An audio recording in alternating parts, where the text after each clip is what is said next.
Avoid some disturbing visuals. Viewer discretion is advised. ఈ content లో కొంత కలవరపాటు గురి చేసే అంశాలను తగు జాగ్రత్తలు తీసుకోమని ఆర్టీవీ హెచ్చరిస్తోంది.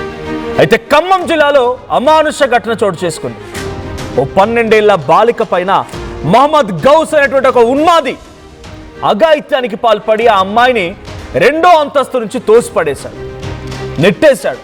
ఆ అమ్మాయి కాళ్ళు, చేతులు, వెన్నుపూస విరిగిపోయి ఆసుపత్రి బెడ్ పైన ప్రాణాపాయ పరిస్థితిలో కొట్టుమిట్టాడుతోంది. ఇక్కడ కనిపించినటువంటి ఈ ఉన్మాదేవాడు, ఈ నీచ్ కమెంట్ కుత్తేగాడే ఆ 12 ఏళ్ల అమ్మాయి పైన అఘాయిత్యానికి పాల్పడ్డ వ్యక్తి. అయితే ఆ అమ్మాయి వీడు ఖమ్మంలో ఉంటాడంట. వీడు ఉండేటువంటి అపార్ట్మెంట్లో ఆ అమ్మాయి వాళ్ళ తాత వాచ్మెన్గా పనిచేస్తున్నాడు. సమ్మర్ హాలిడేస్కి అని చెప్పి ఆ అమ్మాయి అక్కడికి వస్తుంది. వచ్చినటువంటి సమయంలో ఆ అమ్మాయి ఇంట్లో ఎవరు లేనటువంటి సమయాన్ని చూసి ఆ అమ్మాయిపై అఘాయిత్యానికి పాల్పడి ఆ తర్వాత 2వ అంతస్తు నుంచి తోసేశాడు ఈ బెదవ. ప్రస్తుతానికి నిందితుడు గౌస్ పైన పోక్సో కేసు నమోదు చేశారు. సో గతంలో కూడా పలు కేసుల్లో నిందితుడిగా ఉన్నాడంట. సో గతంలో కేసులు ఉన్నాయి. మళ్ళీ ఒక అమ్మాయి పైన అఘాయిత్యానికి పాల్పడ్డాడు. అమ్మాయి ప్రాణాలు బతికుంటే నా పేరు ఎక్కడ చెప్తుందో అని చెప్పి చంపేయాలనుకున్నాడు. చంపేయాలనే ఆలోచనతోనే 2వ అంతస్తు పై నుంచి తోసి పడేశాడు. కానీ ఆ అమ్మాయి కాళ్ళు, చేతులు, వెన్నుపూస విరిగిపోయి ఆసుపత్రి బెడ్ పైన కొట్టుమిట్టాడుతోంది. సో ప్రజెంట్ ఈ విషయాన్ని ఎవరికి చెప్పొద్దని కూడా భయపెట్టి చాలా దారుణంగా అమ్మాయిని చంపేయబోయాడు. ఆ అమ్మాయి ఊపిరితిత్తుల్లో బ్లడ్ క్లాట్ అయిందంట. మెరుగైనటువంటి ట్రీట్మెంట్ కోసం హైదరాబాద్ వచ్చింది. హైదరాబాద్లోని ఒక ఆసుపత్రిలో ట్రీట్మెంట్ తీసుకుంటూ ప్రజెంట్ నిమ్స్ ఆసుపత్రికి కూడా తీసుకెళ్లారు. అమ్మాయిని ప్రత్యేక వైద్య బృందం ఏర్పాటు చేశారు. సో ఆ వైద్య బృందం ఇప్పుడు అమ్మాయి చికిత్స అందిస్తోంది. సో ముందు ప్రమాదంగా భావించిన పోలీసులు ఆ తర్వాత ఆ అమ్మాయి ఇచ్చిన స్టేట్మెంట్ ఆధారితంగా ఈ నిందితుని అరెస్ట్ చేశారు. పోలీసుల విచారణలో కీలక విషయాలు చెప్పాడు ఈ దుర్మార్గుడు. మరోవైపు ఈ ఘటన పైన ఖమ్మంలో కూడా తీవ్ర ఉద్రిక్తత నెలకొంది. అటు ఖమ్మంలో ఉన్నటువంటి ఒకరిద్దరు మంత్రులు కూడా దీనిపైన చట్టరీత్యా చర్యలు తీసుకుంటాం, వాడిని అరెస్ట్ చేస్తామని చెప్పి ఆ బాలిక తల్లిదండ్రులతో అండగా ఉంటాం, వారికి సహాయం చేస్తాం, వాడికి ఎలాగైనా సరే శిక్ష పడేలా చేస్తామన్నట్టుగా అక్కడ మంత్రులు పొంగులేటి శ్రీనివాసరెడ్డి, తుమ్మల నాగేశ్వరరావు కూడా చెప్పినట్టు తెలుస్తోంది.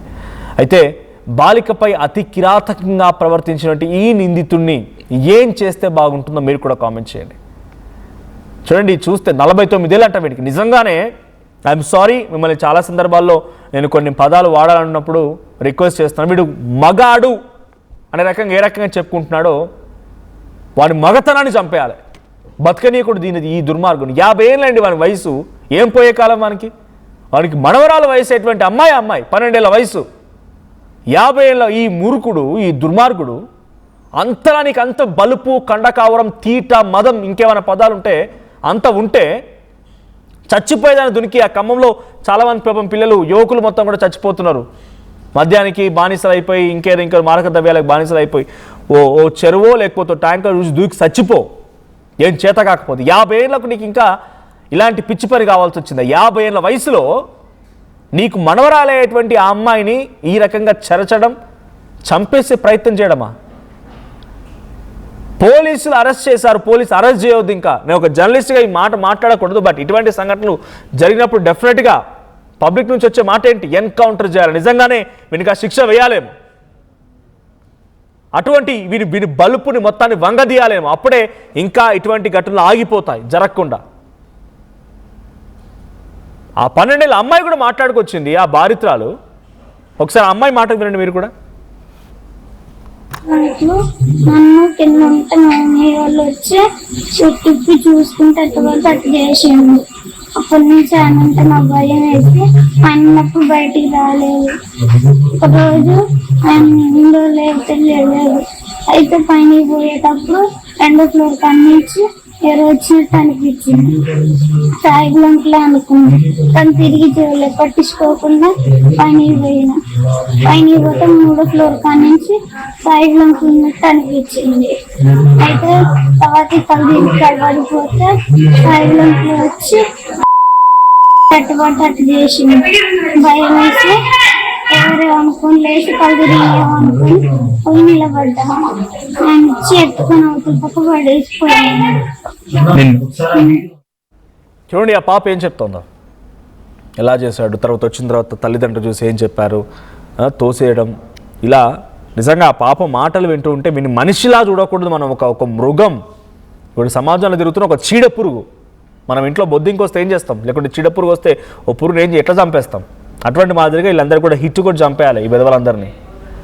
ఇటువంటి వాళ్ళ ఇప్పుడు ఫైట్ చేస్తున్నటువంటి సో కాల్డ్ ఎవరైతే ఉన్నారో కాక్రోచ్ జనతా పార్టీ వ్యతిరేకంగా ఫైట్ చేస్తూ సోషల్ మీడియాలో హిట్లు అంటున్నారు. మీరు వీళ్ళ మీద ఫైట్ చేయండి, ఇటువంటి దుర్మార్గుల మీద ఫైట్ చేయండి. మీరు గతంలో పోక్సో కేసు నమోదైంది ఓ కేంద్ర మంత్రి కుమారుడు పైన, ఇప్పుడు ఇంకో పోక్సో కేసు, దీన్ని కంపేర్ చేస్తూ సోషల్ మీడియాలో రచ్చలేపుతున్నారు. సోషల్ మీడియాలో ఆ రోజు మాట్లాడిన వాళ్ళు ఈరోజు ఎందుకు మీరు మాట్లాడితే పోయేదేమో, ఆ రోజు మీరు ఎందుకు మాట్లాడలేను? సో రకరకాల చర్చలు జరుగుతున్నాయి. బట్ ఏదేమైనా ఇటువంటి దుర్మార్గుడిని నిజంగా ఈ సమాజం ఏం కోరుకుంటుందంటే వీడిని బతకనివ్వకూడదని సమాజం కోరుకుంటుంది. ఆ తల్లి మాట్లాడ వినండి. ఆ చిన్న పాప 12 ఏళ్ల పాప తల్లి ఎంత ఆవేదనకు గురవుతూ మాట్లాడుతుందో ఒకసారి ఆ మాటలు కూడా వినండి.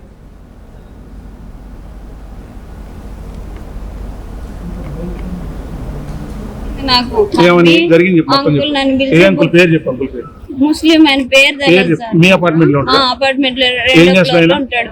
రూమ్ నెంబర్ రెండో ఫ్లోర్ అవతల పక్క రూమ్ నెంబర్స్ ఉండవు. ఫ్లాట్ నెంబర్ అయితే ఫ్లాట్ నెంబర్ ఉండవు సార్. రెండో ఫ్లోర్ లో ఫ్లోర్ లో ఏం పని చేస్తాడు? ముస్లిం పని ఏం తెలియదు. అయితే ఆ సార్ ఒక రోజు పిలిచి బుగ్గగిచ్చిండు, ఇట్లా మూతి పట్టుకుండు, టీ షర్ట్ ఇట్లా గుంజుతాండు మమ్మీ అన్నది.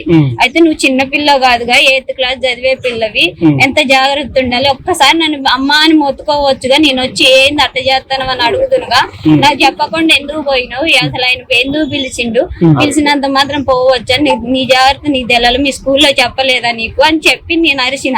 ఇక ఇప్పటి నుంచి పోవకమ్మ, ఆయన వచ్చిన రోజు మాట్లాడకు, ఆయనతో చూడకు, మనం 4 రోజులు అయితే మన ఇంటికి వెళ్ళిపోతాం, ఎందుకు గొడవలు, తాతోళ్ళు అసలు ఈడ బతుకుతున్నారు, ఇదంతా ఆయనకే తెలిసి ఈడ అంతా మొత్తం అయిందే మేనేజ్మెంట్, మన కొద్దులే అనేసి నేను చెప్పిన. సర్ది చెప్పి వారం తర్వాత వచ్చి అక్కడ పంచాయతీ చేసుకుంటే మీరు 14 రోజులు రమ్మన్నారు. ఇక నిన్న ఫోన్ చేసి మా పెద్దనాన్న ఫోన్ చేసిండు, మా పిల్లే తీసుకొచ్చి ఇచ్చింది నా ఫోన్, మాట్లాడుతున్నా, మా అమ్మ గిన్నెల్లో అవుతుంది, ఈ పిల్ల మెట్ల మించిపోయిందంట. ఆహా పై టెర్రస్ మీద పోతుంది, రోజుకోసారి పోతుంది, దిగి వస్తా ఉంటది, లిఫ్ట్ లో ఒక్కోసారి నాతో కూడా వస్తది. అయితే అట్లా సరదాగా పోయింది, పోగానే ఈ పిల్ల పోయింది, ఈయన చూసి వచ్చిండంట పైకి. రెండో ఫ్లోర్ లో కళ్ళు తిరిగి కింద పడదాం, లేతే డాబా మీద ఉందంట. అయితే డాబా మీద ఉన్నగా అనేసి కాసేపు లేచి కూర్చున్న మమ్మీ, కళ్ళు తిరిగినట్టు అయింది, మళ్ళీ ఎవరైనా వెనకాల వచ్చినట్టుంటే వెనక్కి తిరిగి చూసిన, మళ్ళీ చూస్తే ఎవరు లేరు, నన్ను ఎవరు లేబట్టి కింద పడేసినట్టు అవుతుంది మమ్మీ అని ఇప్పుడు చెప్తుంది. నాకేమో గోడెక్కి ఆడుకున్నా, ముందుకి వెనక్కి జరుపుకుంటూ ఆడుకున్నా, ఆడి నుంచి కింద పడ్డ మమ్మీ అని అంతే చెప్తుంది, కానీ ఇంకేం చెప్పలే. ఇప్పుడు మా అన్నయ్య మా మామయ్య పోయి ఒక్కరిని ఆడ మొత్తం కనుక్కొని వచ్చి వీళ్ళే రివర్స్ అడిగినందుకే అది మొత్తం వాళ్ళకి నిజాలు చెప్పింది. ముస్లిం ఆయన ఇట్లా చేసిండంట అని మొత్తం నిజం అదే చెప్పింది. నాకు అసలు తెలియని కూడా తెలియదు ఇదంతా. అప్పుడు ఇట్లా బుక్కలు పట్టుకోవడం, టీ షర్ట్ ఇట్లా గుంజడం ఇది చేసిండని చెప్పింది. ముదిగొండ రాంబాబు, భద్రాద్రి కొత్తగూడెం జిల్లా రజక వృత్తిదారుల సంఘం జిల్లా అధ్యక్షుడిని. ఈరోజు ఖమ్మం మమతా హాస్పిటల్కి రావడం జరిగింది. వాస్తవానికి అశ్వాపురం భద్రాద్రి కొత్తగూడెం జిల్లా మండలంలోని ఊరు. దానికి సంబంధించిన కుమ్మరికోట్ల రాములు అనే ఆయన మన కొత్త ఖమ్మంలో ఉన్న రాపర్తి నగర్. సో ఆ అమ్మాయి సమ్మర్ హాలిడేస్కొని వచ్చినప్పుడు అమ్మ అని చెప్పి బుగ్గకి వెళ్ళడము, తర్వాత టీషర్ట్ గురించడం అన్నీ కూడా అమ్మాయి మొదటి నుంచే ఈ ప్రవర్తన తప్పుగా అనిపించింది. నిజంగానే నీకు అమ్మాయి ముద్దుగా అనిపిస్తే, లేదు చిన్న బుజ్జిగా ఉంది, లేకపోతే చిన్నపిల్లనంగా చూడంగానే నిజంగానే అమ్మాయి అన్న రకంగా ఆ కూతురు అనో మనవరనో ఫీలింగ్ కలిగితే మాట్లాడు, కానీ ఒంటిపై చెయ్యేసి నిలవడం ఏంటరా కదవా? మాట్లాడు, పాప బాగున్నావు అని చెప్పని అడుగు, లేకపోతే నీకు ఏదైనా అమ్మాయికి నిజంగానే గిఫ్ట్ ఇవ్వాలని ఒక బొమ్మ చాక్లెట్ ఇవ్వు, కానీ ఒంటిపై చేయడం ఏంటి? ఆ తల్లి మొదటి నుంచి చెప్తోంది కదా.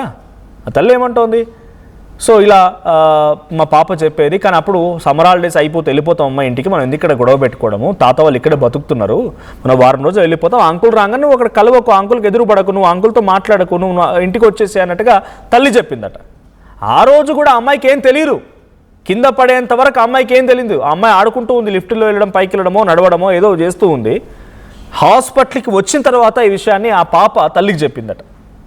ఆ అపార్ట్మెంట్ మెయింటెనెన్స్ మొత్తం ఆయనే చూస్తాడు, ఆయనతో మనకు గొడవ ఎందుకని చెప్పి ఆ తల్లి మొదటిసారి ఆ అమ్మాయిని వారించి ఆపేసింది. చూడండి ఎంతటి 50 ఏళ్ళ వయసున్న వీడే ఇంత కండకావరంతో, ఇంత మదంతో, బల్బ్తో కొట్టుకుంటున్నాడంటే వీడు ఎలా చేస్తే బాగుంటుందో కామెంట్ చేయండి. అట్ ది సేమ్ టైం ఈ ఘటన పైన మంత్రి పొంగులేటి శ్రీనివాసరెడ్డి రియాక్ట్ అయ్యారు. ఆయన రియాక్షన్ ఏంటో చూద్దాం. వీళ్ళు బతకటానికి ఖమ్మం వచ్చి అక్కడ అపార్ట్మెంట్ దగ్గర ఉంటే వాచ్మెన్ చేస్తారు సార్. అక్కడ జరిగింది సార్, అపార్ట్మెంట్ దగ్గర జరిగింది సార్, రాపతి నగర్ దగ్గర సార్. వాళ్ళ ఫాదర్ తో అన్న ధైర్యంగా ఉండన్నా, పాపను హాస్పిటల్లో అన్ని రకాల నేను సాయం చేస్తాను, వాడిని కూడా శిక్షించేటట్టు చేద్దాం. ఏం చేద్దామో చేద్దాం, ముందు పాపను కాపాడుకుందాం. మీకు ఇబ్బంది లేకుండా నేను చేయించి పెడతాను. ఇక్కడ తెచ్చుకుంటే పో, ఏది అవసరం అంటే అది చేసి పెడతాం, పోరా, ఇబ్బంది ఏం లేదు. సరే సార్, కొద్దిగా ఆర్థికంగా కూడా ఇబ్బంది చేసి పెడతాం, నేను చేసి పెడతాను. సో నిమ్స్ లో వెంకటేశ్వరరావు మనోడు ఉంటాడు, జాగ్రత్త చూసుకుంటాడు, ఇబ్బంది లేదు. ఓకే సార్, ఎమ్మటే తీసుకెళ్ళండి. వాళ్ళకి ఏం ఖర్చు కాకుండా మనం చేపిద్దాము. సో ప్రజెంట్ నిమ్స్ ఆసుపత్రిలో వైద్యుల బృందం తనకి ప్రత్యేకంగా చికిత్స అందిస్తోంది. ఆ అమ్మాయి పరిస్థితి కూడా కొంత కాళ్ళు అంటే అంతెత్తు నుంచి కింద పడిపోయింది కాబట్టి కాళ్ళు చేతులు కొంత గాయాలయ్యాయి, వెన్నుపూస కూడా విరిగింది అని చెప్తున్నారు వైద్యులు. ఇంకా తనకి చికిత్స కొనసాగుతోంది. దీనికి సంబంధించి మరిన్ని అప్డేట్స్ మీ ప్రతి నిర్మల అందిస్తారు. నిర్మల, ఖమ్మంలో ఒక 50 ఏళ్ల వ్యక్తి గౌస్ ఒక అమ్మాయి పైన, తన మనవరాలు వయసేటువంటి వ్యక్తి పైన, ఆ అమ్మాయి పైన అఘాయిత్యానికి పాల్పడడం కాకుండా బయటకు చెప్తే తన పరువు పోద్దనో, బయటికి చెప్తాను ఇబ్బంది పడతానని చెప్పి చంపేయాలని కుట్ర చేసి 2nd ఫ్లోర్ నుంచి కిందికి తోసేశాడు. ఆ అమ్మాయి ఆసుపత్రి బెడ్పై ఇప్పుడు ఆ తల్లికి చెప్పిన తర్వాత తల్లి తలడిల్లిపోతున్న ఆ మాట కూడా మనం విన్నాం. సో ఏంటి ఈ ఘటన పైన 6వ తేదీన జరిగినటువంటి ఘటన ఎందుకు ఆలస్యంగా వెలుగులోకి వచ్చింది? పోలీసు అరెస్ట్ చేసినట్టు తెలుస్తోంది. కేవలం అరెస్ట్ అయినా ఇంకేమైనా చర్యలు తీసుకునే అవకాశం ఉందా?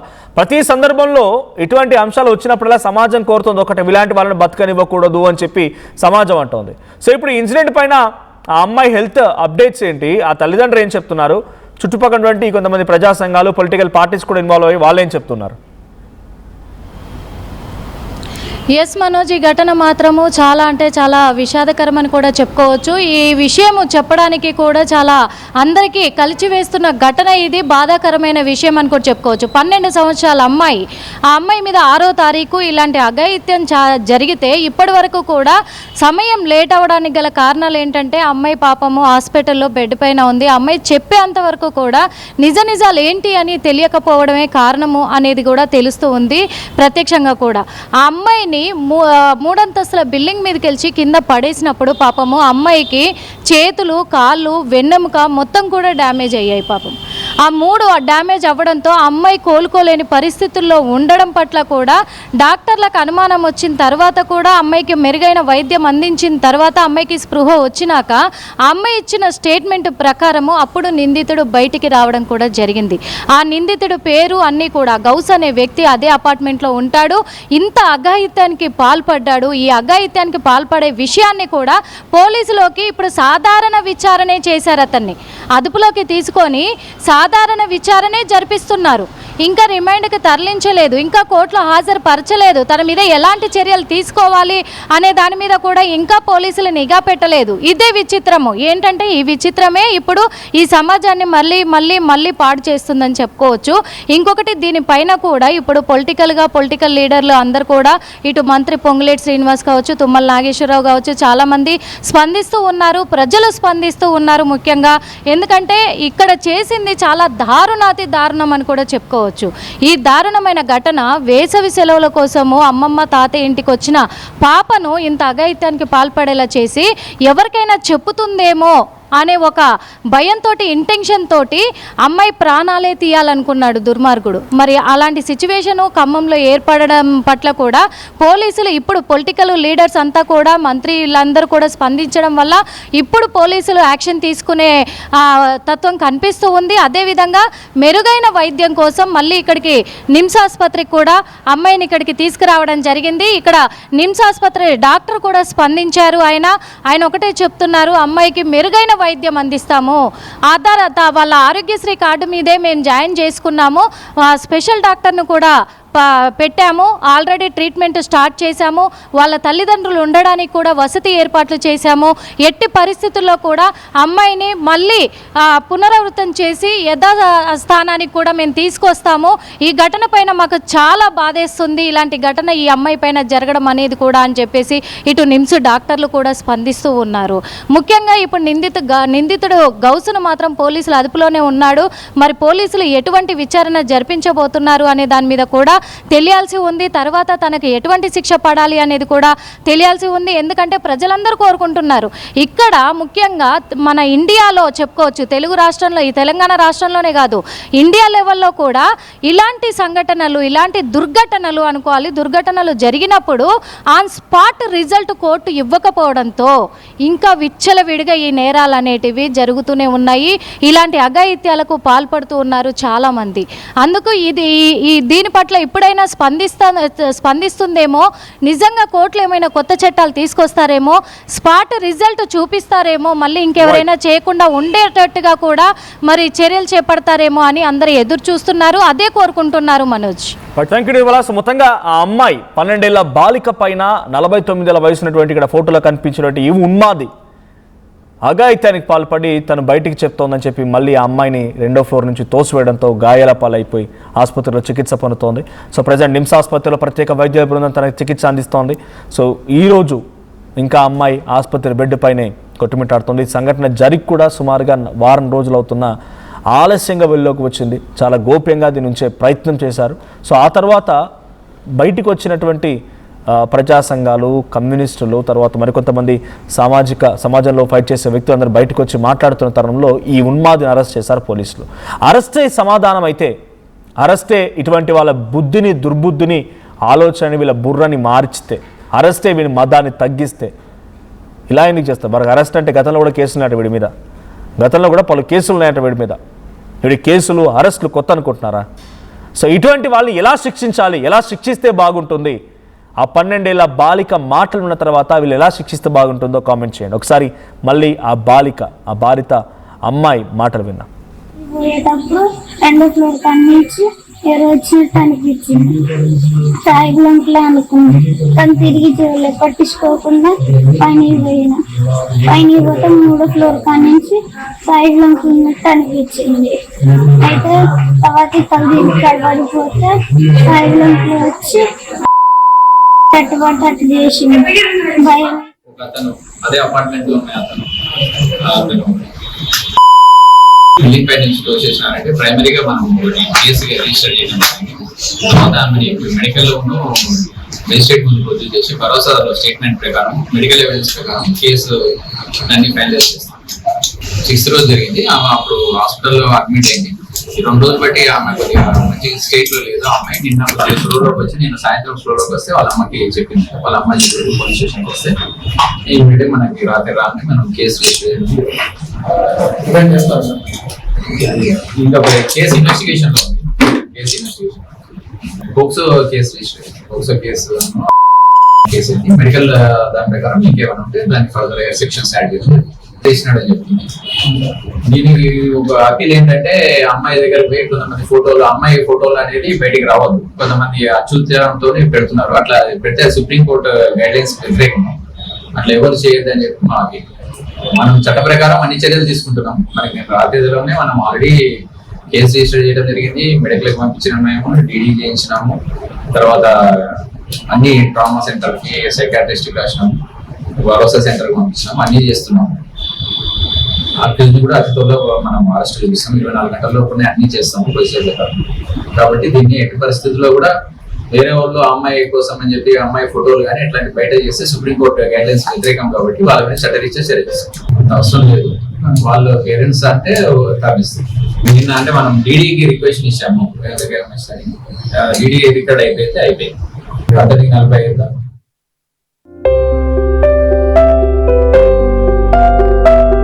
చిన్న చిన్న ఆనందాలు 35 ఏళ్లుగా నా జీవితంలో లేవు. 35 ఏళ్లుగా నేను డైపర్లలో బ్రతికాను. 6 సెంటీమీటర్ల ఫిస్టులా నా మూత్రాశయంలో లీక్ కారణమైంది. ఎవరూ నాకు సహాయం చేయలేకపోయారు. ఏఐఎన్యూలో వైద్యులను కలిసే వరకు అక్కడ వారు రోబోటిక్ శస్త్రచికిత్సతో నాకు పరిష్కారం ఇచ్చారు. వారు నా ఆత్మవిశ్వాసాన్ని కూడా తిరిగిచ్చారు. Precision Care makes it possible.